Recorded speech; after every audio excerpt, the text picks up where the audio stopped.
ଏହି କାହାଣୀଟି ହେଉଛି ସ୍କୁଲରେ ପଢ଼ୁଥିବା ଚାରି ସାଙ୍ଗଙ୍କର, ରିମା, ସୋନି, ରକି ଆଉ ବିକିର। ସୋନି ଆଉ ବିକି ଦୁହେଁ ଦୁହିଁଙ୍କୁ ପସନ୍ଦ କରନ୍ତି, କିନ୍ତୁ ରିମା ଆଉ ରକି ଏଇ ଦୁଇ ଜଣଙ୍କୁ ପସନ୍ଦ କରିଥାନ୍ତି। ଏମିତି ଧୀରେ ଧୀରେ ସୋନି ଆଉ ବିକି ଭିତରେ ଭଲ ପାଇବା ବଢ଼ି ଚାଲିଲା। କେତେବେଳେ ସେମାନେ ଦୁଇ ଜଣକୁ ଭଲ ପାଇ ବସିଲେ ନିଜକୁ ବି ଜଣା ନାହିଁ। ଆଉ ଏପଟେ ରକି ଆଉ ରିମା ବି ସୋନି ଆଉ ବିକିକୁ ଭଲ ପାଉଥିଲେ। ଗୋଟିଏ ଦିନ କ୍ଲାସ୍ ସରିଲା ପରେ ବିକି ସୋନିକୁ ପ୍ରପୋଜ କରିବାକୁ ଚେଷ୍ଟା କଲା ଆଉ ତାକୁ ପଛରୁ ଡାକି କହିଲା, ସୋନି, ମୁଁ ତମକୁ କିଛି କହିବାକୁ ଚାହୁଁଛି।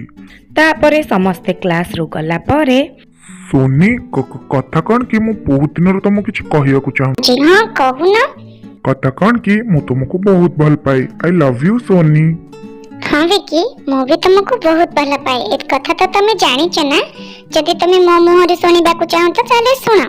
I love you Vicky, love you too. ଏତିକି କହେ ଦୁହେଁ ଦୁହିଁଙ୍କୁ ହକ୍ କରି ନିଅନ୍ତି। ଆଉ ସେମାନଙ୍କ ଭଲ ପାଇବା ଦିନକୁ ଦିନ ବଢ଼ି ଚାଲେ। ଆଉ ସବୁବେଳେ ଲୁଚି ଲୁଚି ସେମାନେ ଦେଖା କରନ୍ତି। ଗୋଟିଏ ଦିନ ରକିର ଘରେ କେହି ବି ନଥିଲେ। ତାର ଘର ଲୋକ ବାହାରକୁ ଯାଇଥିଲେ। ତ ରକି ଆସି କହିଲା, ଶୁଣ ସାଙ୍ଗମାନେ, ଆଜି ମୋ ମମି ପାପା ବାହାରକୁ ଯାଇଛନ୍ତି। ଆମ ଘରେ ପାର୍ଟି କଲେ କେମିତି ହୁଅନ୍ତା? ଆଇଡିଆ ତ ଭଲ ଅଛି। କଣ ସୋନି, ତୁ ଆଉ ରିମା ଆସିବ ନା? ହଁ ହଁ, ମୁଁ ତ ନିଶ୍ଚୟ ଆସିବି। ତା ପରଦିନ ସେମାନେ କ୍ଲାସ୍ ନ ଯାଇ ରକିର ଘରେ ପାର୍ଟି କରିବାକୁ ବାହାରି ଗଲେ। ରକି ସାଥିରେ ୱାଇନ୍ସ ଆଉ କିଛି ଚିପ୍ସ ନେଇ ଯାଇଥିଲା। ଠିକ୍ ସେହି ସମୟରେ ବିକି ସୋନିକୁ ଇଶାରା କରେ ସାଇଡ୍ରେ ଏକୁଟିଆ ଦେଖା କରିବା ପାଇଁ। ବିକିର ଇଶାରା ଦେଖି ସୋନି ତା ନିଜ ଉପରେ ୱାଇନ୍ ପକେଇ ଦିଏ। ଆରେ ରେ, ମୋ ଡ୍ରେସ୍ ଖରାପ ହୋଇଗଲା। ମୁଁ ତାକୁ ସଫା କରିକି ଆସେ। ରିମା, ହଁ ହଁ ସୋନି, ମୁଁ ତମର ହେଲ୍ପ କରିଦଉଛି। ତାପରେ ସେମାନେ ଦିଜଣ ରୁମକୁ ଯାଇ କିଛି ସମୟ ଏକୁଟିଆ ବିତେଇଲେ। ସେଠି ସେମାନେ ସେ ସବୁ କିଛି କରି ବସିଲେ ଯାହା ସେମାନଙ୍କୁ କରିବାର ନଥିଲା। ଆଉ କିଛି ଲେଟ୍ ହେଲା ପରେ ରିମା ଆଉ ରକି ସେମାନେ ଦିଜଣକୁ ଦେଖିବାକୁ ରୁମକୁ ଗଲେ। ଆଉ ସେମାନେ କବାଟ ଖୋଲି ଦେଖିଲେ ତ ସେମାନେ ଦୁଇ ଜଣ କିଛି ଏପରି ଅବସ୍ଥାରେ ଦେଖାଗଲେ। ସେଠାରୁ ସେମାନେ ଜଲ୍ଦି ପଳେଇ ଆସିଲେ ଆଉ ତାଙ୍କ ମନ ଭାଙ୍ଗିଗଲା।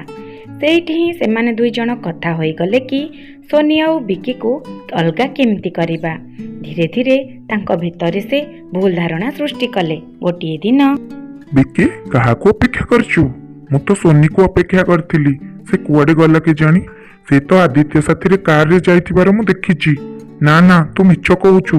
ତୁ ଚିହ୍ନି ପାରି ନଥିବୁ। କଣ? ସେ ମୋ ସାଙ୍ଗ ଆଉ ମୁଁ ତାକୁ ଚିହ୍ନି ପାରିନି? ତୋର ବିଶ୍ୱାସ ହଉନି ତ ରିମାକୁ ଫୋନ କରି ପଚାର। ଏତିକି କହି ରକି ସେଠାରୁ ଚାଲିଗଲା। ଆଉ ସାଙ୍ଗେ ସାଙ୍ଗେ ବିକି ଯାଇ ରିମାକୁ ପଚାରିଲା, ରିମା, ତୁ ସୋନିକୁ ଦେଖିଛୁ କି? କେତେବେଳେ? ହଁ ତ, ସେ ତ ଆଦିତ୍ୟ ସାଥିରେ କାରରେ ଯାଉଥିଲା। ମୁଁ ଦେଖିଛି ତାକୁ। ଏତିକି ଶୁଣିଲା ମାତ୍ରେ ହିଁ ବିକିର ରାଗ ମୁଣ୍ଡ ଉପରକୁ ଉଠିଗଲା। ଆଉ ସେ ହଠାତ୍ ଫୋନ କରି ସୋନିକୁ କହିଲା, କଣ ଏମିତି କାମ ଆସିଗଲା କି ତମେ ମତେ ନ କହିକି ଚାଲିଗଲ ଏକୁଟିଆ, ପୁଣି ଆଦିତ୍ୟ କାରରେ? ନାଇଁ ନାଇଁ, ମୋର ଟିକେ କାମ ଥିଲା। ମୁଁ ତୁମକୁ କହିବା ପାଇଁ ଚେଷ୍ଟା କରୁଥିଲି। ସେ କିଛି ନ ଶୁଣି ଫୋନ କାଟିଦେଲା। କିଛି ଦିନ ଯାଇ ସୋନି ସାଥିରେ କଥା ହେବା ବନ୍ଦ କରିଦେଲା। କିଛି ଦିନ ପରେ ସୋନି ଆସି ପଚାରିଲା, କଣ ହେଲା? ତମେ ଆଉ କଲ୍ କରୁନ? ମତେ ଜାଣିବାର ଅଛି କି ତମେ ଆଦିତ୍ୟ ସାଥିରେ କାରରେ କଣ କରୁଥିଲ? ମତେ ରିମା ପଠେଇଥିଲା, କିଛି କାମ ଥିଲା। ତମେ ମତେ ମିଛ କହିବା ଷ୍ଟାର୍ଟ କରିଦେଲଣି। ରିମା ତ ମୋ ସାଥିରେ ଥିଲା।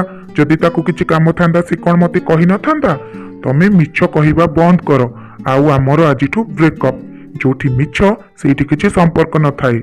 ବିକି, ତମେ ପୁରା ସତ ନ ଜାଣିକି ହିଁ ଏତେ ବଡ଼ ଡିସିସନ ନେଇ ପାରିଲ? ହଉ ଠିକ୍ ଅଛି, ଯୋଉଠି ବିଶ୍ୱାସ ନାହିଁ ସେଠି କଣ ଭଲ ପାଇବା? ଆଜିଠାରୁ ଆମର ସବୁ ଖତମ। ଏତିକି କହି ସୋନି ସେଠାରୁ ଚାଲିଗଲା। କିଛି ଦିନ ପରେ ରକି ଆଉ ରିମାର କରିଥିବା କାମ ପୂରଣ ହେଲା। କିନ୍ତୁ ସେମାନେ ଖୁସି ହେଲେଣି। ମନେ ମନେ ଭାବିଲେ କି ଆମେ ଭୁଲ କରିଦେଇଛେ। ସେମାନେ ତ ନିଜେ ନିଜକୁ ହିଁ ଭଲ ପାଆନ୍ତି।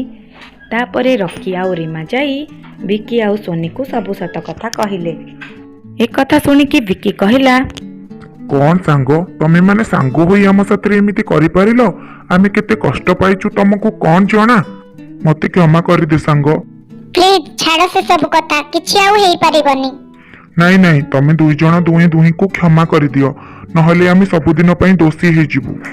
हाँ सोनी मते क्षमा करदे तू तो भल पाइबा को चिन्हिने प्लीज हमको क्षमा कर दियो नहले आम सबुदिन पई दोषी है निज नजर रे ही रही जीवु ए सब हमर ही भूल थिला तमे जदी एकाठी न हबो आमे केबे भी एका होई परिबोनी तापरे सेमाने दुहे दुई जण निजकु भूल मागंती आउ चारि जण जाक पुणी थरे सांग होई जांती।